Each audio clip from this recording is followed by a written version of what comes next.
Shalom. This is Bishop Nathaniel of Israel United in Christ. I want to start off by saying thank you to all of our Booster Club members for your many donations and much more, your prayers. We visited faraway countries and strange lands. We've even spoken to dignitaries and were detained for spreading the glorious gospel in Cuba. The truth is that the descendants of the 12 tribes of Israel were scattered throughout the world. Help us on our journey as we continue to raise up the nation of Israel. 12 tribes worldwide. Join or donate today. Shalom. Let's do it. This is IUICAZ. Hey, this is IUICAZ. Hey, keeping the faith in the King, and the patience will give us the strength.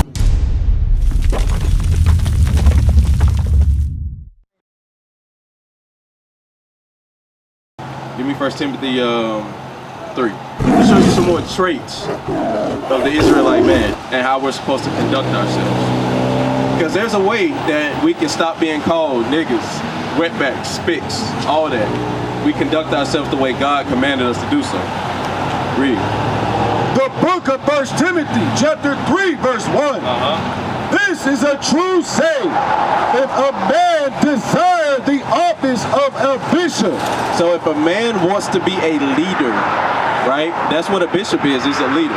If he desires to be a leader, if you want to actually get out of the ghetto and get out of the hood and not worry about being shot down in the street, read on. He desireth a good work. That's a good thing in the sight of the Most High. If you desire that, you got that earnesty to want to be a leader for your people and come out here and do the same thing that we're doing and wake up your people and show them this is talking about us. Read on. A bishop then must be blameless. Must be blameless. So we got to keep the commandments. If you keeping the commandments of God, you're not going to be stealing, right? You're not going to be killing, right? You're going to be keeping the commandments, and that makes you blameless, right? Read on. The husband of one wife. One wife. The husband of one wife faithfully, right? So, you got to be blameless. One wife. Read on. Vigilant. Sober. Vigilant. And sober. You got to be sharp, bro. The Most High God says the man has to be vigilant. That means to be sharp. You're always looking around to make sure that you're blameless. We're looking around right now to make sure that we're good and you're good, right? To make sure that nobody can run up in this camp and do some nonsense. That's vigilant. And it also followed up by saying being sober. So if we were high right now, would you trust us to teach you something? Or if we were drunk? No.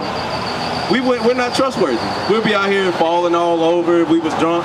And you're not going to learn from somebody like that. Read on. Of good behavior.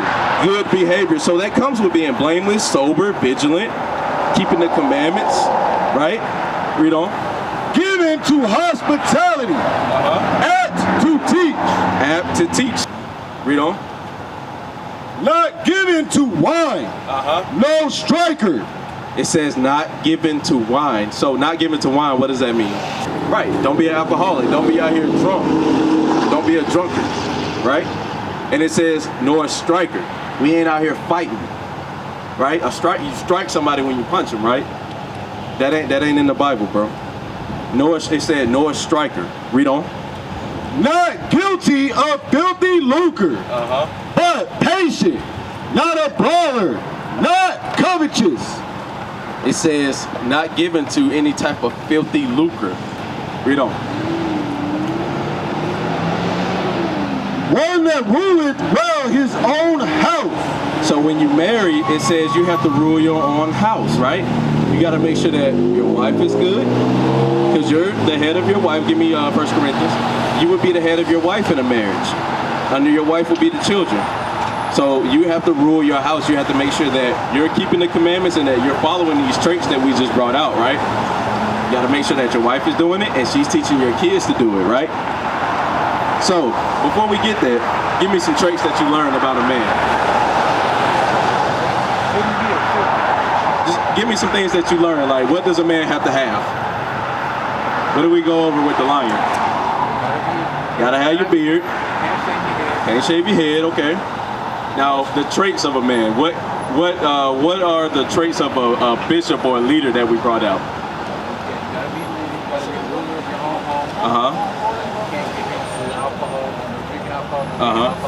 Right. I got it. So you got to rule over your own house. No alcohol. How you doing today, bro? What's your name, fam? John. John. Nice to meet you, John. I'm Nathaniel. Hey, so look, we're showing this brother that we're the Israelites according to the Bible, right? And we're showing him what our people are going through, but we're also showing Damien how to get out of those positions. Gotta wear the fringe. Did you know that, John? Did you gotta wear fringes? No, I didn't. Give me Numbers 15. We're gonna show John too, because like we showed you, we also gotta show John. Because remember in 1 Timothy we just read apt to teach. So all praises to the Most High that John came over, because we also have to show him the same thing we showed you, right? Give me that, Numbers 15. The book of Numbers, chapter 15, verse 38. Speak unto the children of Israel, and bid them that they make them fringes in the borders of their garments. So, the Most High told Moses, speak unto the children of Israel. Now, who are the children of Israel? Do you know? Those people right there. Those 12 tribes, those are the children of Israel. And you said that you come from Judah, right? You would identify as Judah. You're from one of the 12 tribes of Israel. This Bible is only talking to us. Damien, let me ask you something. Can you tell John how many times you've heard speak unto the children of Israel? Tell him. I can't tell you how many times. It's a lot. You've heard it a lot, right? The Bible is only talking to Israel. It's only talking to those 12 tribes because it's telling us how to conduct ourselves. Read that from the top again. The book of Numbers, chapter 15, verse 38. Speak unto the children of Israel, and bid them, and command them. That's what bid means. That they make the fringes in the borders of their garments. That we wear these fringes in the borders of our garments all around. Right? Read on. Throughout their generations. Hey, John, are we still generating today? Yes, sir. We still having babies, right? Yes, sir. What the Bible said. What it said. What did it say about wearing the fringes? How long we got to wear them? For lifetime time? What it said, Damien? As long as we have a baby. All praises. Y'all paying attention? They put upon the fringe of the borders a ribbon of blue. So, when you look at my fringes, I got a blue ribbon. This brother has a blue ribbon. Most High God is being real specific about how he wants us to conduct ourselves as the 12 tribes of Israel. Read on. And it shall be unto you for a fringe, that ye may look upon it, and remember all the commandments of the Lord, and do them. So, when we wear these fringes, like I told Damien, we're walking down the street, and a sinful thought pop into your mind, but you got your fringes on, you're going to be like, oh, damn, I got my fringes. I ain't supposed to be thinking like that. Do you remember what it says about slavery? No, sir. No? Okay, that's okay. That's okay. Give me Deuteronomy 28. We're going to go back there. You don't mind, Damien? We're going to go back and show this brother, because we have to teach. We got to show everybody who comes up. Start at verse 15 for me. The book of Deuteronomy, chapter 28, verse 15. But it shall come to pass. Actually, start at 1, so we know who we're talking to. Read that. The book of Deuteronomy, chapter 1, verse 1. These be the words which Moses spake unto all Israel. You hear that?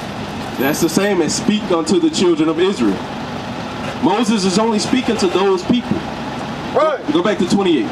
But we're going to show you something, John. Read that. Deuteronomy chapter 28, verse 15. But it shall come to pass. So it's going to happen. Something significant is going to happen in the future. That's what it shall come to pass means, right? Read on. If thou wilt not hearken unto the voice of the Lord thy God. If we won't listen to God and do his commandments, read. To observe, to do all his commandments and his statutes, which I command thee this day, that all these curses shall come upon thee and overtake thee. Is a curse a good thing or a bad thing? Right. So because we didn't listen to God, would you agree that the black man, Hispanic man, and Native American man are cursed people? How will we curse? A lot of life troubles every single day. You know. Damon, give me some examples. How we curse? How are we cursed as a people, the blacks, Hispanics, Native Americans? You got people, young children in cages right now. Anybody of our color skin just walking down the street and get shot, you know what I mean? Seeing somebody you're supposed to protect. Would you agree that that's a curse? Absolutely. And we're going to show you something. Did you finish 15? Okay, give me verse 32. We're going to show you something exactly what Damien just said. That's happening today. So we've already established that if we don't listen to God and keep his commandments, the curses are going to come upon us in this chapter, right? Read verse 32. Verse 32, thy sons and thy daughters shall be given unto another people. Our sons and our daughters are given to another people. Damien gave an example. Do you remember what example he gave? No, sir. What example? Give him that example that you gave. The Hispanic children, the so-called Hispanics right now at the border in Texas are in cages. That's taking children away from somebody. Do you see the white man's kids being taken from him? No, you don't. What about the Chinese? No. But the Hispanics and the African Americans and the Native Americans, right? If a so-called black man or a black woman doesn't take care of their kids, child services is going to take them, right? All praise. You see that? Read on. And thine eyes shall look and fail with longing for them all the day long, and there shall be no might in thine hand. So look, check this out. It says our eyes shall be failing for them, longing for them, right? We see that on TV and we like, dang, I really want to help. But can you actually do something about it? Is marching gonna let them go? No. Is protesting gonna make them let the children go? No. It hasn't been working so far, and it's not gonna work. According to the Bible, it's not going to work. Read on. Yeah, what you got? Verse 37, and thou shalt become an astonishment, a proverb, and a byword among all nations, whither the Lord shall lead thee. So, it says, thou shalt become an astonishment. Who primarily plays in the NBA and the NFL and the MLB? Damien? Black folks, Hispanic folks, Native Americans. That's an astonishment to the other nations. Why? Because LeBron James can jump from the damn free throw line and dunk a ball. That's an astonishment. They pay for that, and they make money off of us for that. We're a proverb to them, a byword. Do y'all know what a proverb and a byword is?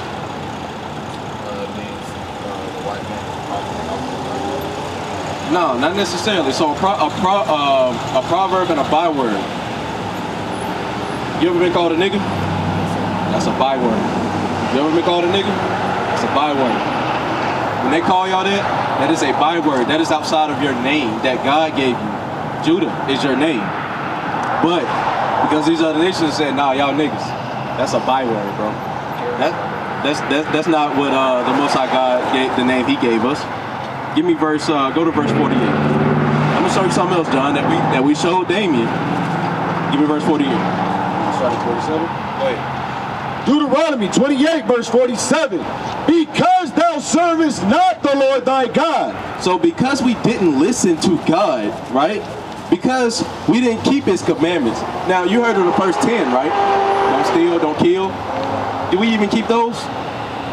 Sir? No? Damien, do we even keep those? No.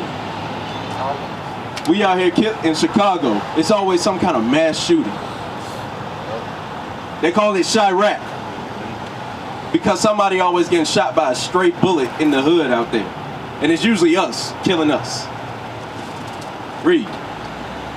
Because thou servest not the Lord thy God with joyfulness and with gladness of heart. So because we don't keep even the basic commandments with joyfulness and gladness of heart, read on.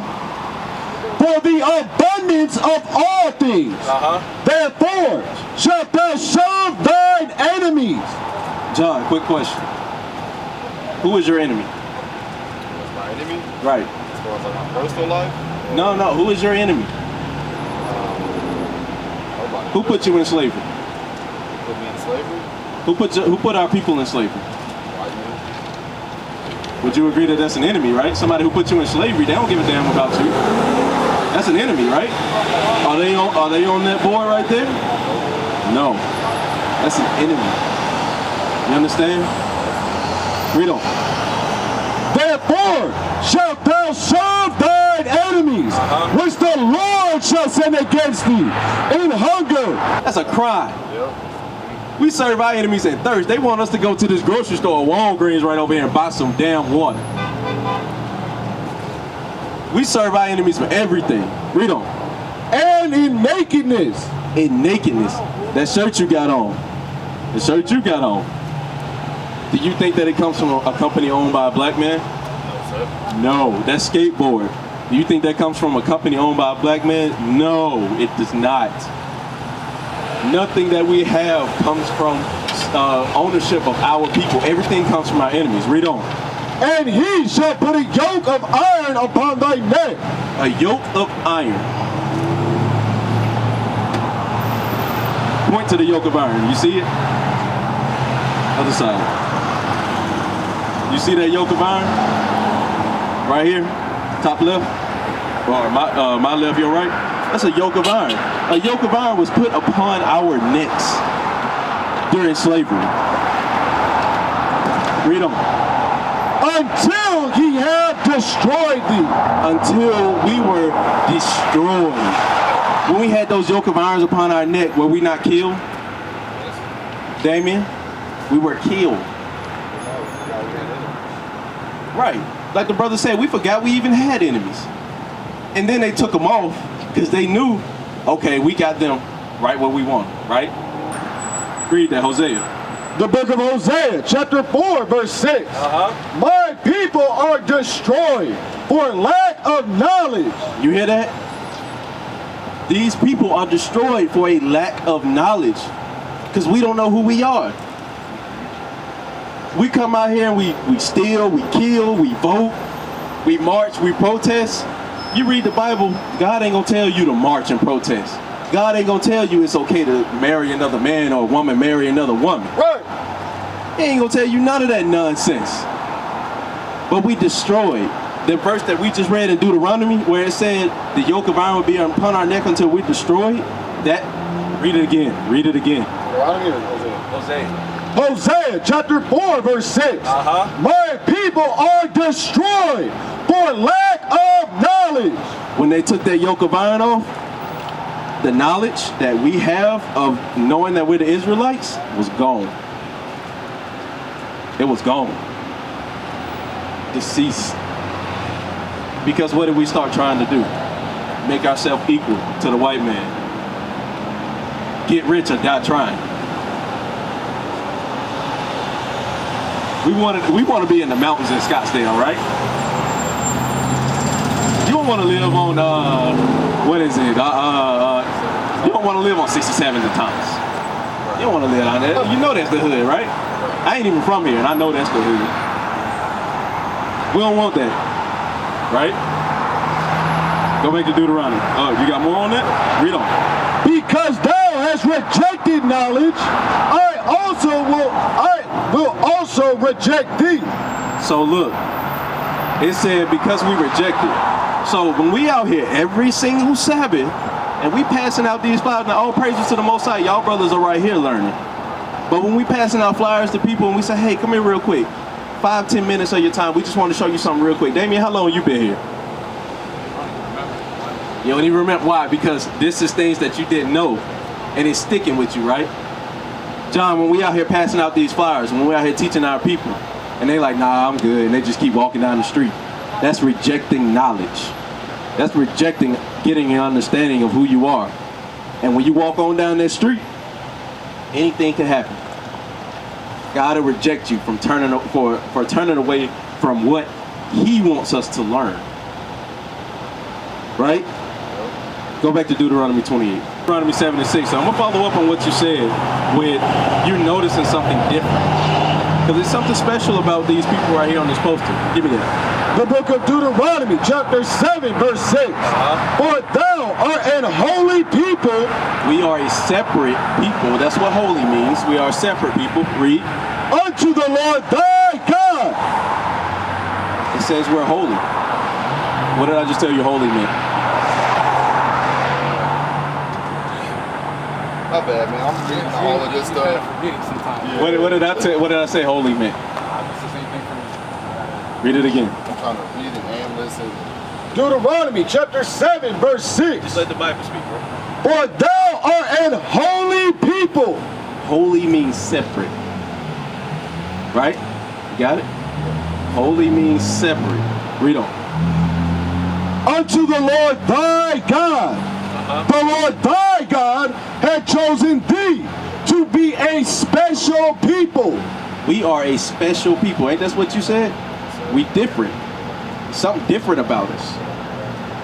We can go outside and not get burnt in the sun. Right? That's different.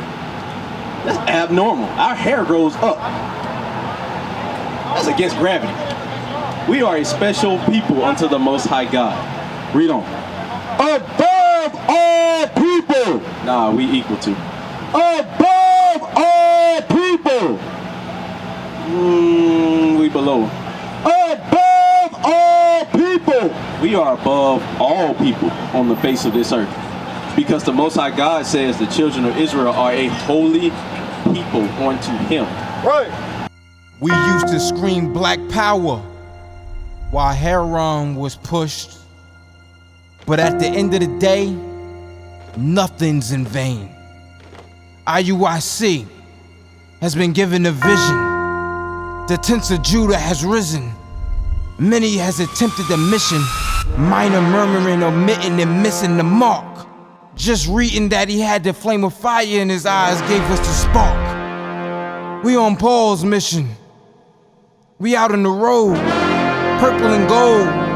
From Mexico, Cuba, Haiti, Ghana, Sierra Leone. 144,000 boots banging, concrete crackling. These are our men repented at heart. The scriptures is proof. IUIC, we deliver the truth.